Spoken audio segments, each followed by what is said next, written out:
Oh, hey, hi, there you are. It's me, Care.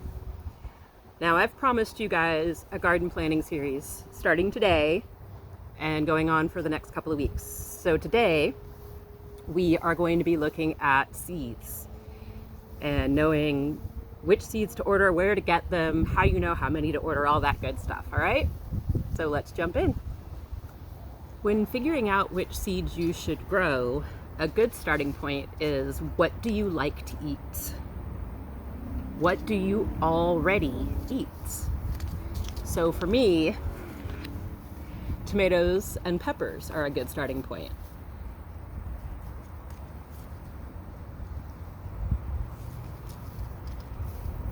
What do you already eat? If you already eat a lot of lettuce, that's easy to grow. If you already eat a lot of eggplants, that's something you can grow. Squash, okra, whatever it is, if it's something that's already a part of your diet, that's a good idea to grow because you know that you'll eat it. It's already in your diet. It's not like, you're going to plant some bizarre thing that you won't know how to use or anything like that. All right, so start off with the stuff that you're already eating. The next question you can ask yourself is there anything that you would like to vow not to buy anymore? So one of the first things that I did that with a long time ago was herbs. I don't buy sage in the grocery. I don't buy cilantro in the grocery. I don't buy basil in the grocery. Now, it's been 15 years since I vowed not to buy those things. Obviously, when I was living migratory, when I was couch surfing and living in my car, I did not grow herbs. Also, at that point in my life, I wasn't in a position to buy them. But, this might be something like you don't have to vow never to grow basil again, but what if you vowed not to buy it as long as you're in your current situation? Or as long as it's in season. So I don't buy tomatoes anymore, but I still will buy tomato sauce or stewed tomatoes or salsa in the wintertime if I don't have enough. I mean the real winter, because it's December and I'm in a t-shirt and shorts, but I don't grow enough tomatoes to meet all my processed tomato needs, but I meet my fresh tomato needs. So I don't buy fresh tomatoes anymore. I haven't in a year and a half now. But I'll still buy tomato products to cook with because I haven't made it that far yet. So it's kind of like, meet yourself where you can on those things. The next thing you can ask yourself is, what might you eat if it were accessible? So, culantro is similar to cilantro, but we can grow it when it's warm out. And most cilantro, even slow bolt cilantro, doesn't do North Texas summer. I did get Caribe, Caribe, to grow in July last year. I forgot to plant it this year. But this is something that I had heard about that this isn't going to be like in the produce section of the grocery, right? So if I want to try this, I have to do it myself. The same with like Malabar spinach, which I grew this summer and did not eat, but the chickens love it. So if there's anything you want to try that's bizarre, grow it. What sparks your interest? What will get you out in your garden on a day when you don't care? That's an important thing to grow. Now, you might have caught on by now, but if I can grow purple food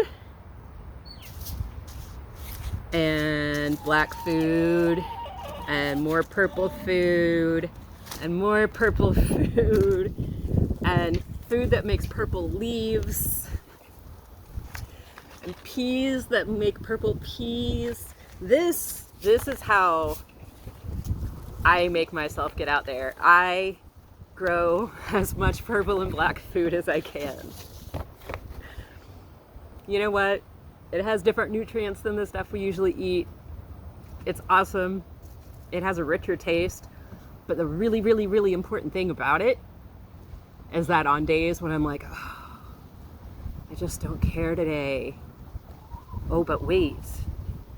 Those purple peas had flowers. And those flowers were withering, and there might be a purple pea out there, so I'm going to go outside and check. Or those purple tomatoes were starting to look a little ripe. I might be able to eat purple tomatoes today. Then I'm getting outside. Whatever you have to do to trick your brain, right? It's a very good thing to know. How to trick your own brain. They like to watch the people inside. What do you already have? This is my seed hoard. This is organized, and this is organized. No.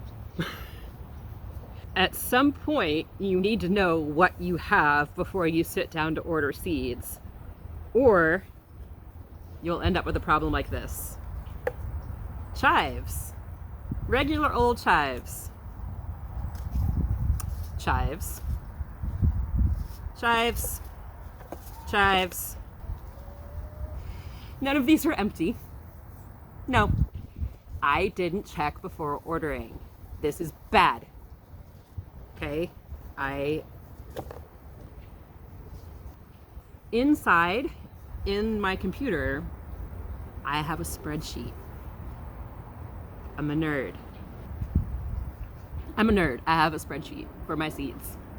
It has planting dates. It has what kind of sun they like. It likes what kind of water they like. They need a lot or a little.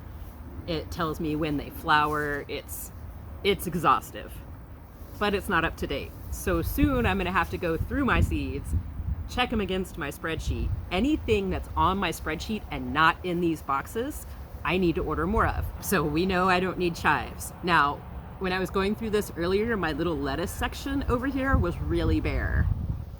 Lettuce is one of those things I won't buy in the store anymore. In North Texas, we can grow lettuce almost year round. If you can get it sheltered enough, you can grow it outside even in the summer or the winter. You can also grow lettuce inside under lights. It does help to have your seeds organized. So mine are all by groups of what they are. And then, believe it or not, they're actually alphabetized within the groups. So all of my leafy herbs are at the front, starting with basil, and then all of my alliums are at the back, which is why chives are at the back, because they're an allium. This box, this is stuff that I've planted or sorted through lately. Like all the little seed packets I just held up for you, they're over here. This is the box where I put things that need to be put back. Then I know where they are. They're not scattered all over the place. I had a point when I had to go through my garden bag, my garden apron, all the shelves in my room, and pull all my seeds back into one place. That is not going to help me figure out what I need to order. As we've gone through and we figured out what we eat, what we would like to eat, what we would try if it was accessible, what's going to spark our interest, what's going to get us out there, and what we already have, then we can figure out what we want to order. So I love tomatoes. Y'all might know that already. I have an obscene amount of tomato seeds. I'm not kidding. Okay, look. This is tomatoes, and they're not all in here. Some of them are in that side box. I have a lot of tomatoes. I have tomatoes in here that I ordered when there was a big sale in August or September that I haven't even tried yet.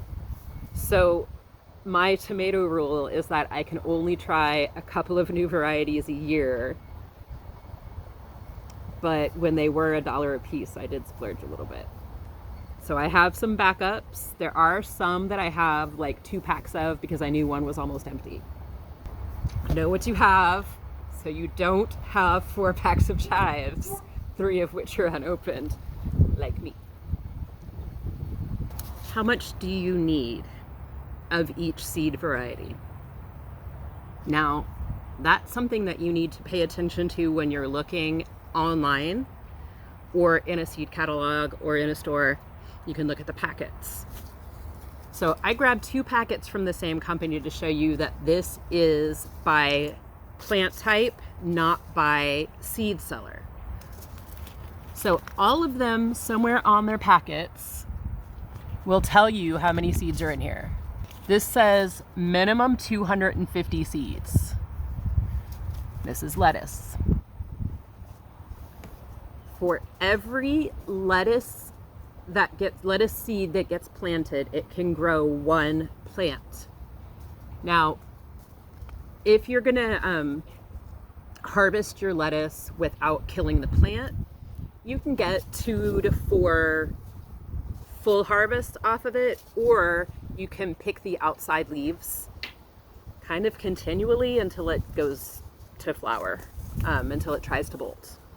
So 1 pack of lettuce seeds can last you all year.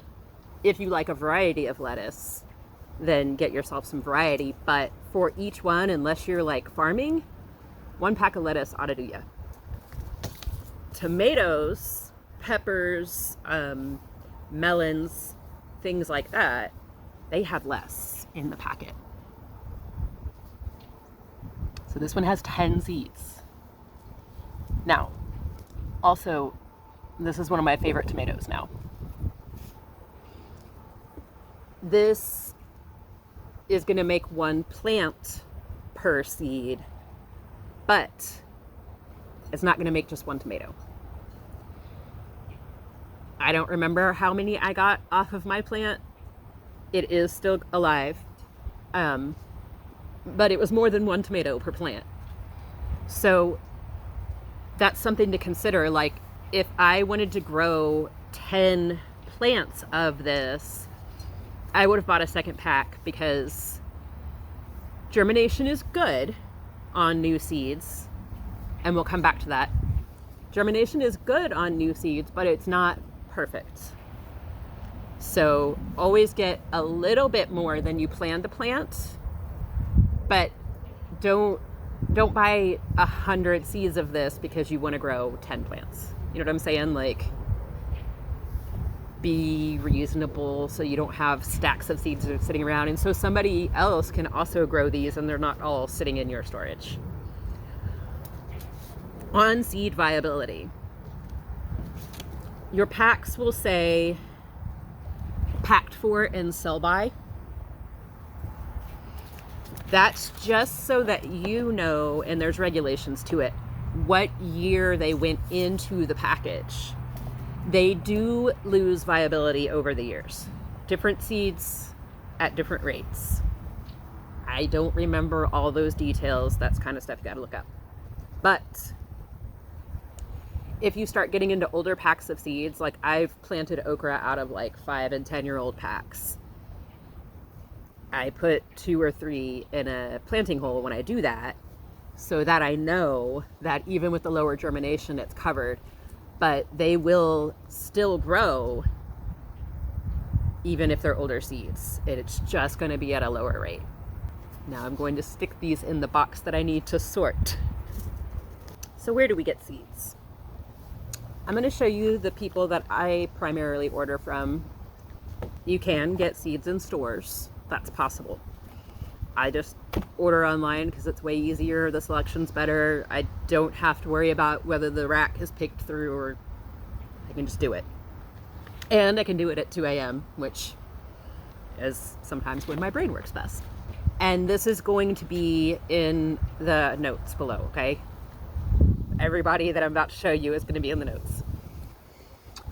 I like in my gardener.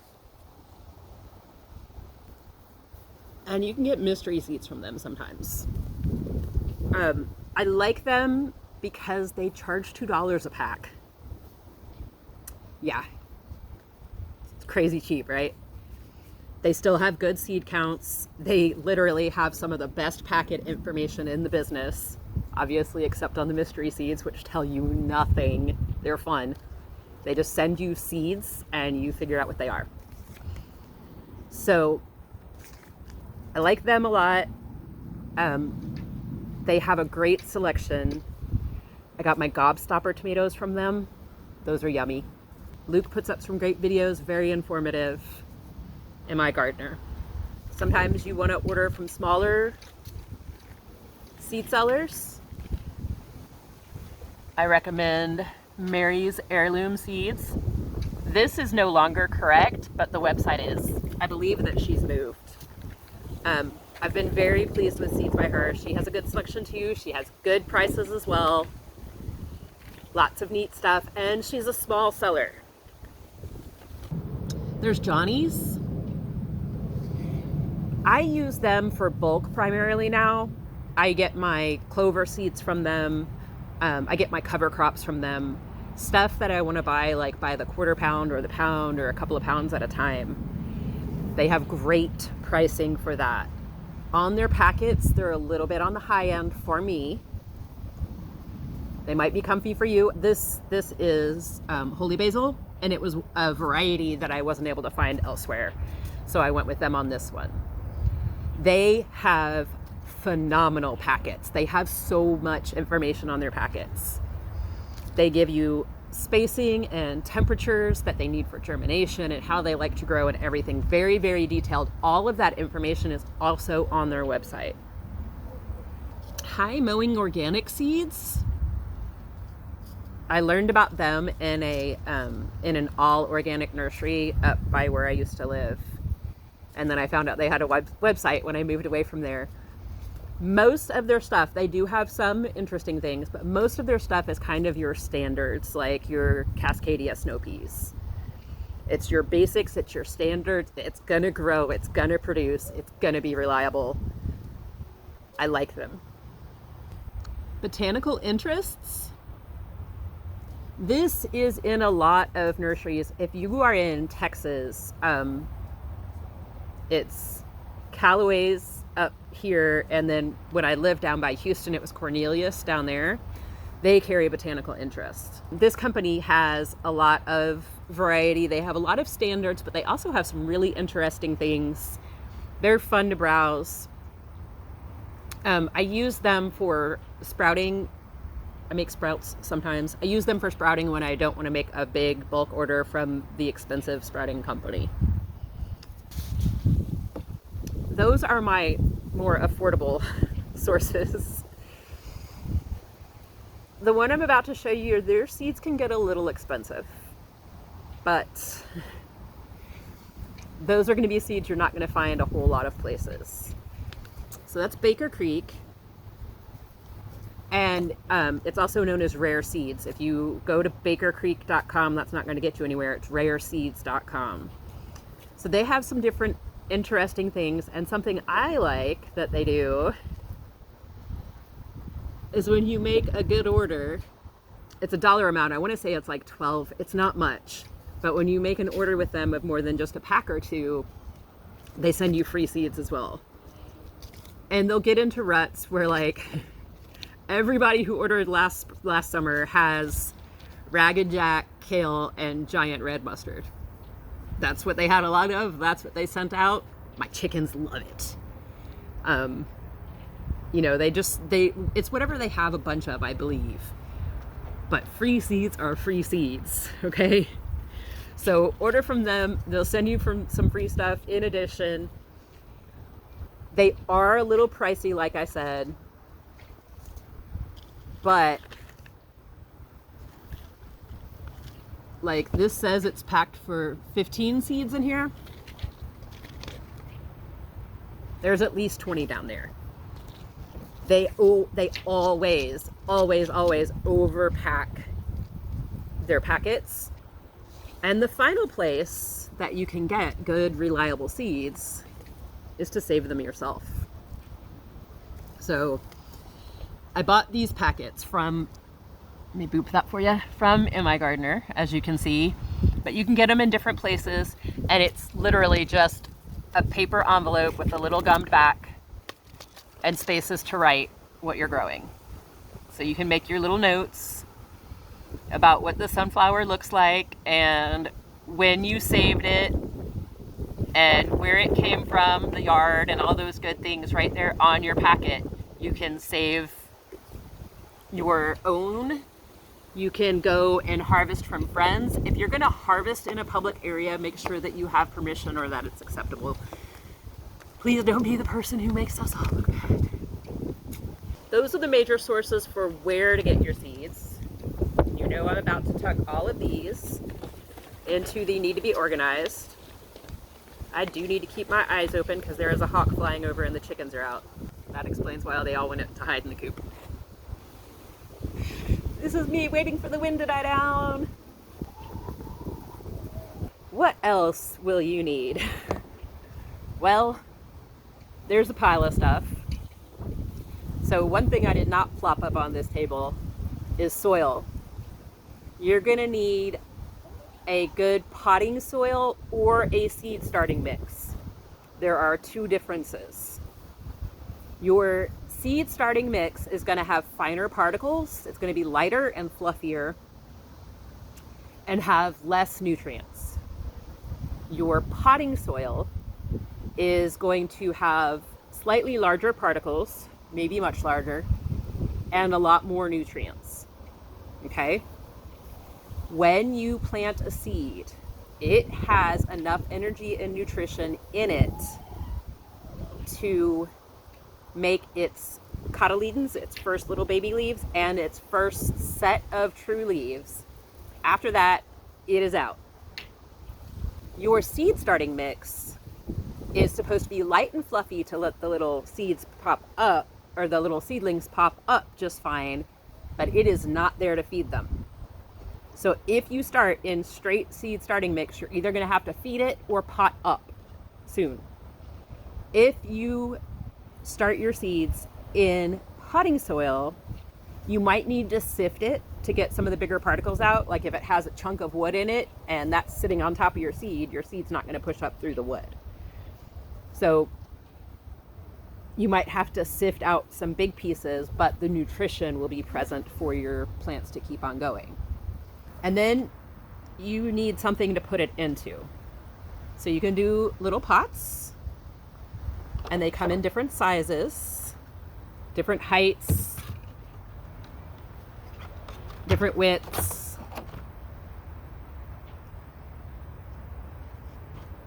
You can do trays. So like I started the onions in one of these. So you can start 128 seeds, or 128 spots of seeds in this tray. If you put 2 or 3 in a thing, then you got more than that. They also come larger. This is a 50. They come in sizes all between there. You can also do soil blocking. I have a video up about how to make soil blocks and how to use them. This thing is amazing. The soil blocker is a little bit of an initial investment, but it's not going to fall apart and break down like the trays will, or like the pots will. Might get caught in your hair though. Watch out for that. Whether you're doing pots or trays or soil blocks, you might want something to catch the water and to bottom water with. And if you're doing soil blocks, you're going to want some kind of a mesh tray. I also do this when I'm doing individual pots, because then I can bottom water with them in there, and if it gets too soaked, I can pull this out. So you're going to need your soil, some container for your plant, pot, tray, block. You're going to want some kind of nutrients. I used to do Trifecta Plus from Emma My Gardener. I'm all compost tea now. But if you don't have an organic fertilizer that you like yet, I recommend Trifecta Plus from Emma My Gardener. It's a good one. It's organic. I will be ordering more mycorrhizal fungi. And this is the brand that I use. I've got just a little left down in there.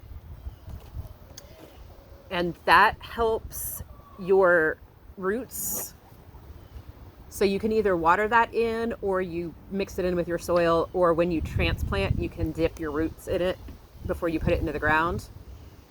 And that helps your plants regulate their water, their nutrition, and once it's in the ground, it helps them communicate with the plants around them. So if grasshoppers start attacking, they can send their little chemical signals under the ground and say, yo, grasshoppers in the area, put up your little grasshopper chemicals that ward off grasshoppers.